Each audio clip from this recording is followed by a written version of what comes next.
Selamat malam, kembali lagi di sudut tempat kita santai-santai di pojokan sambil bahas apa aja, sambil istirahat tentunya.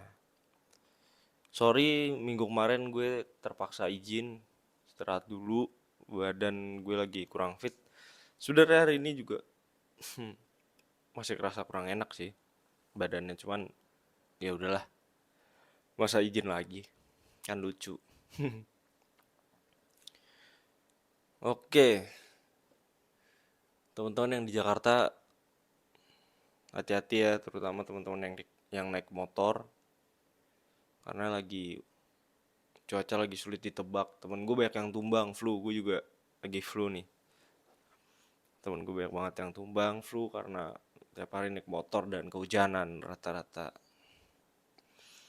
Oke teman-teman, hari ini gue mau bahas tentang Hari Buruh yang sama-sama kita rayakan karena kita libur, yeay libur hari Rabu, enak.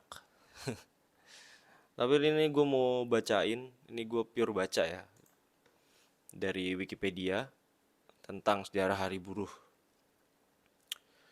Oke, Hari Buruh tuh pada umumnya dirayain pada tanggal 1 Mei dan dikenal dengan sebutan May Day. Hari Buruh ini adalah sebuah hari libur tahunan yang berawal dari usaha gerakan serikat buruh untuk merayakan keberhasilan ekonomi dan sosial para buruh. Nah, ini menarik nih. Kenapa kok namanya May Day ya, tapi oke, gue lanjutin. Kita ke sejarahnya sekarang. Hari Buruh lahir dari berbagai rentetan perjuangan kelas pekerja untuk meraih kendali ekonomi politis dan hak industrial. Perkembangan kapitalisme industri di awal abad 19 menandakan perubahan drastis, terutama di negara-negara kapitalis di Eropa Barat dan Amerika Serikat. Pengetatan disiplin dan pengintensifan jam kerja, minimnya upah, dan buruknya kondisi kerja di tingkatan pabrik melahirkan perlawanan dari kalangan kelas pekerja. Oke, berarti Hari Buruh ini diawali dari ketidakpuasan para pekerja terhadap perusahaan pastinya. Itu karena mungkin menurut mereka antara tuntutan atau jam kerja itu tidak sesuai dengan upah. Oke, next. Pemogokan pertama kelas pekerja Amerika Serikat terjadi pada tahun 1806 oleh pekerja Kurt Weiners. Pemogokan ini membawa para pengorganisirnya ke meja pengadilan dan juga mengangkat fakta bahwa kelas pekerja pada era tersebut bekerja dari 19 sampai 20 jam seharinya. Sejak saat itu perjuangan untuk menuntut direduksinya jam kerja menjadi agenda bersama kelas pekerja di Amerika Serikat. Lu bayangin, tahun 1806 itu para buruh itu bekerja 19 sampai 20 jam sehari. Lu bayangin, berarti sehari itu istirahat cuma 4 jam. Bayangin aja. Sehari 24 jam, dia kerja 19 sampai 20 jam berarti hanya free 4 jam. Coba lu bayangin dah, kalau kita gitu habis kerja apa di pabrik terus lu pulang lu masih harus nyuci baju, lu harus masih makan dan sebagainya tuh lu bayangin dah. Lu tidur 2 jam doang kali sehari. Berarti kita lebih beruntung juga ya. Jam jam kerja gua aja hari ini cuma 8 jam. Gue masih punya waktu istirahat 16 jam. Oke, ada dua orang yang dianggap telah menyumbangkan gagasan untuk menghormati para pekerja. Pertama, Peter Maguire dan Matthew Maguire. Seorang pekerja mesin dari Paterson, New Jersey pada tahun 1872. Maguire dan 100.000 pekerja melakukan aksi mogok untuk menuntut pengurangan jam. Maguire lalu melanjutkan dengan berbicara dengan para pekerja dan para pengangguran, melobi pemerintah kota untuk menyediakan pekerjaan dan uang lembur.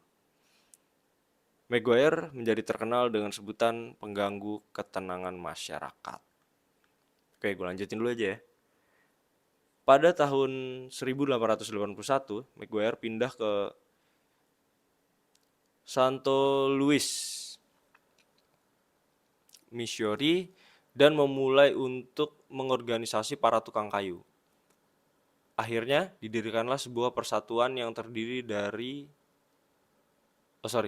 Akhirnya didirikanlah sebuah persatuan yang terdiri atas tukang kayu di Chicago dengan Maguire sebagai sekretaris umum dari United Brotherhood of Carpenters and Joiners of America. Ide untuk mengorganisasikan pekerja menurut bidang keahlian mereka kemudian merebak ke seluruh negara. Maguire dan para pekerja di kota-kota lain merencanakan hari libur untuk para pekerja di setiap Senin pertama bulan September di antara hari kemerdekaan dan hari pengucapan syukur. Menarik. Di sini nggak dijelasin apakah buruh itu punya jam libur atau enggak, punya hari libur enggak dalam seminggu itu. Tapi yang jelas pada tahun 1881 si Maguire menginisiasi sebuah hari libur untuk para pekerja di setiap Senin bulan pertama September. Menarik. Oke, next ya. Pada tanggal 5 September 1882, parade hari buruh pertama diadakan di kota New York dengan peserta 20.000 orang yang membawa spanduk bertulisan 8 jam kerja, 8 jam istirahat, 8 jam rekreasi. Maguire memainkan peran penting dalam menyelenggarakan parade ini. Dalam tahun-tahun berikutnya, gagasan ini menyebar dan semua negara bagian merayakannya. Lu bayangin, kalau emang bener idealnya bekerja itu 8 jam per hari, seperti yang hari ini, itu mungkin juga yang diperjuangkan oleh Maguire tahun itu ya. Jadi kenapa kita bisa menikmati 8 jam sehari itu karena perjuangan Maguire. Itu diperjuangkan tahun 1882. Lu bayangin betapa visionernya si Maguire ini. Oke, next ya. Pada 1887, Oregon menjadi negara bagian pertama yang menjadikan hari libur umum. Pada tahun 1894, Presiden Grover Cleveland menandatangani sebuah undang-undang yang menjadikan minggu pertama bulan September hari libur umum resmi nasional. Mungkin kalau di Indonesia semacam tanggal merah gitu ya. Cuman ini apa nih? Minggu pertama bulan September ini libur nasional, tapi libur apa namanya? Nggak ngerti.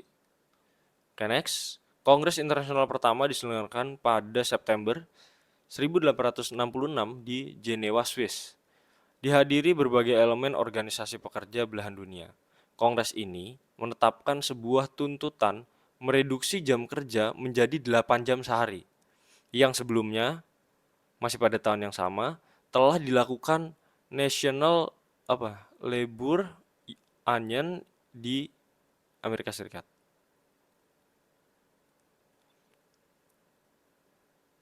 Sebagaimana batasan-batasan ini mewakili tuntutan umum kelas pekerja Amerika Serikat, maka Kongres mengubah tuntutan ini menjadi landasan umum kelas pekerja di seluruh dunia.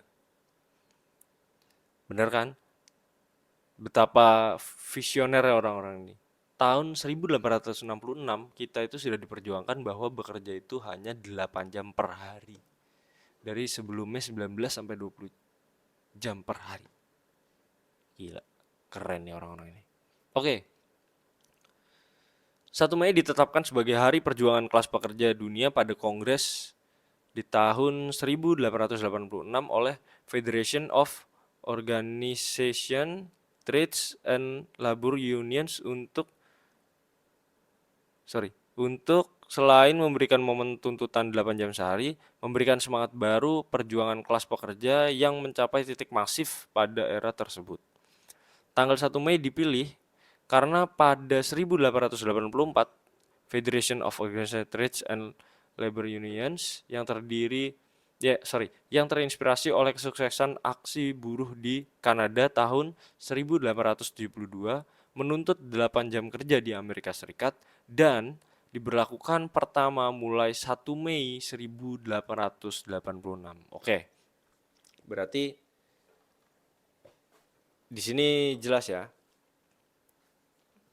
Di sini jelas bahwa kenapa eh, hari buruh itu patut dirayakan. Yang paling menarik di sini adalah ada perubahan jam bekerja dari 19 sampai 20 jam sehari menjadi hanya 8 jam per hari. Patut dirayakan. Sungguh patut dirayakan. Oke. Terus kita beralih ke hari buruh di Indonesia. Ibaruri Aidit, putri sulung DN Aidit, sewaktu kecil bersama ibunya pernah menghadiri peringatan Hari Buruh Internasional di Uni Soviet. Sudah dewasa, menghadiri pula peringatan Hari Buruh Internasional 1 Mei 1970 di lapangan Tiananmen RRC. Pada peringatan tersebut, menurut dia, hadir juga Mao Zedong, Pangeran Sihanouk, dengan istrinya Ratu Monique, Perdana Menteri Kamboja Penut Lin Biao, orang kedua Partai Komunis Tiongkok, dan para pemimpin Partai Komunis Birma Thaksin B. Tantian. Namanya susah-susah, mohon maaf kalau ada yang salah sebut ya, maaf banget. Gua ngepaf dulu lah sekali.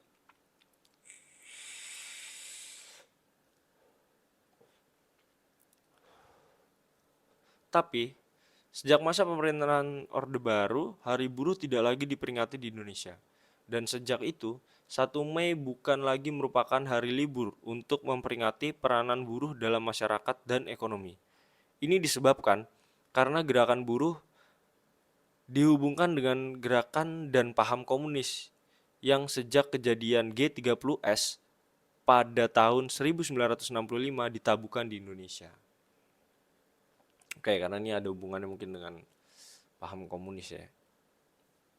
Gua nggak ngerti betul sih kenapa ini disangkutkan dengan kejadian G30S dan paham komunis.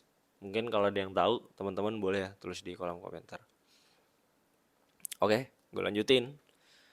Semasa Soeharto berkuasa, aksi untuk peringatan May Day masuk dalam kategori aktivitas subversif. Karena May Day selalu dikonotasikan dengan ideologi komunis. Konotasi ini jelas tidak pas. Karena mayoritas negara-negara di dunia ini menetapkan tanggal 1 Mei sebagai Labor Day dan menjadikannya sebagai salah satu hari libur nasional. Setelah era Orde Baru berakhir, walaupun bukan hari libur, setiap tanggal 1 Mei marak dirayakan oleh buruh di Indonesia dengan demonstrasi di berbagai kota. Kekhawatiran bahwa masa buruh yang dimobilisasi setiap tanggal 1 Mei membuahkan kerusuhan ternyata tidak pernah terbukti.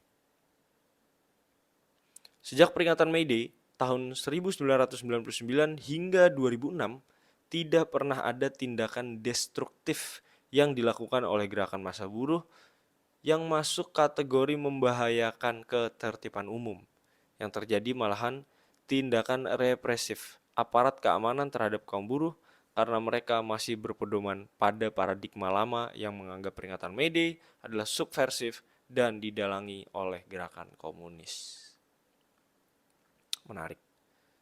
Oke, tahun 1998, peringatan Hari Buruh Sedunia Prareformasi, sebelum mundurnya Presiden Soeharto, diperingati pada tanggal 1 Mei 1998, bertempat di kampus FKUI Salemba, Jakarta, diinisiasi oleh Stovia, Organisasi Gerakan Mahasiswa FKUI Salemba, KBUI, Keluarga Besar UI, dan Kobar, Komite Buruh untuk Aksi Reformasi, pada tanggal 1 Mei 1998. Ini hanya dihadiri oleh mahasiswa, sementara elemen gerakan buruh saat itu dihadang oleh aparat di depan LBH Jakarta. Peringatan pada 1 Mei tetap berlangsung tanpa kehadiran elemen gerakan buruh. Aksi gabungan peringatan Hari Buruh Dunia tanggal 1 Mei 1998 dilakukan lagi sehari sesudahnya pada tanggal 2 Mei 1988. Tetap bertempat di kampus FKUI Salemba bersamaan dengan Hari Pendidikan Nasional dan dihadiri oleh massa gerakan buruh dan gerakan mahasiswa.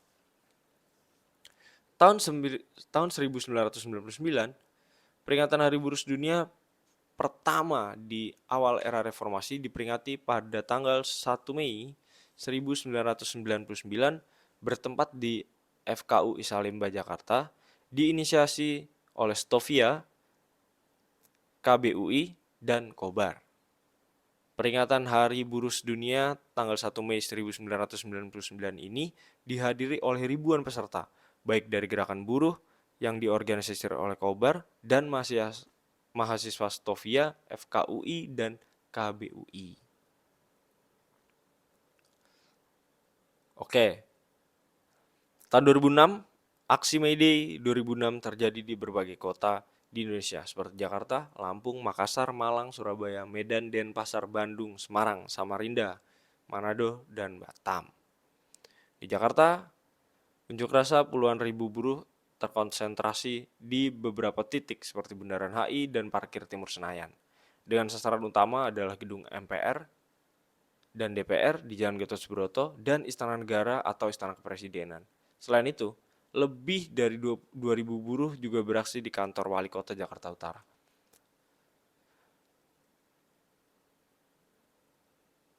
Buruh yang tergabung dalam aksi di Jakarta datang dari sejumlah kawasan industri di Jakarta, Bogor, Depok, Tangerang, dan Bekasi.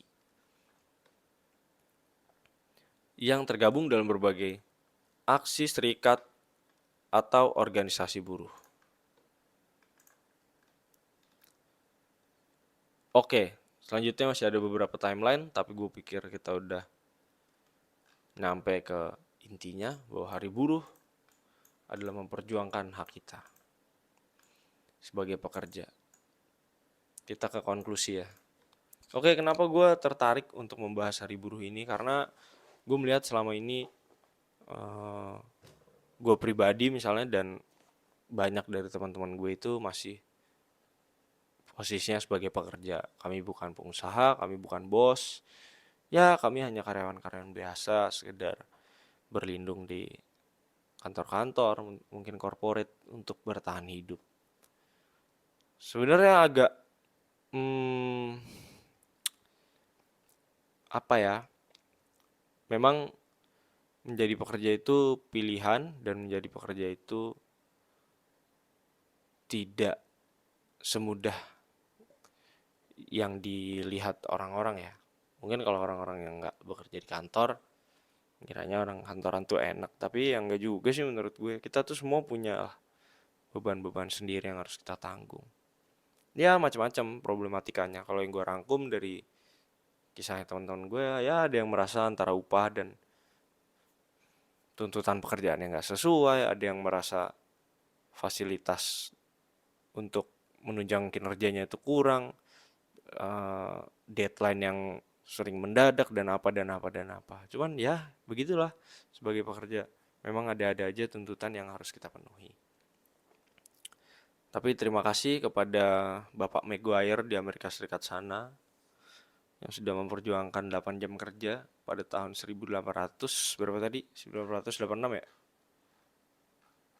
Coba gue cek lagi. Tahun diperjuangkan tahun 1986 ya benar. Sorry, itu hari buruh pertama 1886. Anda adalah orang yang sangat visioner. Mungkin kalau Anda dulu tidak memperjuangkan itu, saya masih kerja 20 jam sehari. Thank you Bapak Maguire. Oke, teman-teman, semoga kita tetap bersyukur.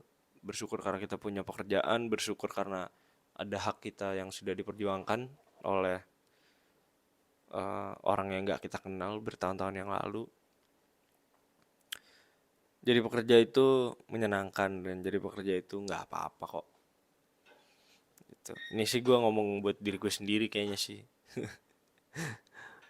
Oke ya, semoga kita menikmati pekerjaan kita dimanapun kita bekerja, dimanapun kita menjadi buruh. Semoga kita menikmati pekerjaan dan peran kita sebagai pekerja. Tetap kerja yang paling maksimal menurut apa yang kita bisa. Semoga perjuangan kita hari ini membuahkan hasil di masa depan. Oke, segitu dulu dari orang pilek. Maaf karena tadi di atas banyak istilah-istilah bahasa asing. Kayaknya gue banyak yang salah sebut deh. Maaf ya. Tapi kalau nanti ada yang salah-salah sebut, tolong dong koreksi di kolom komentar. Oke, thank you. Selamat menikmati weekend. Bye-bye. Mwah.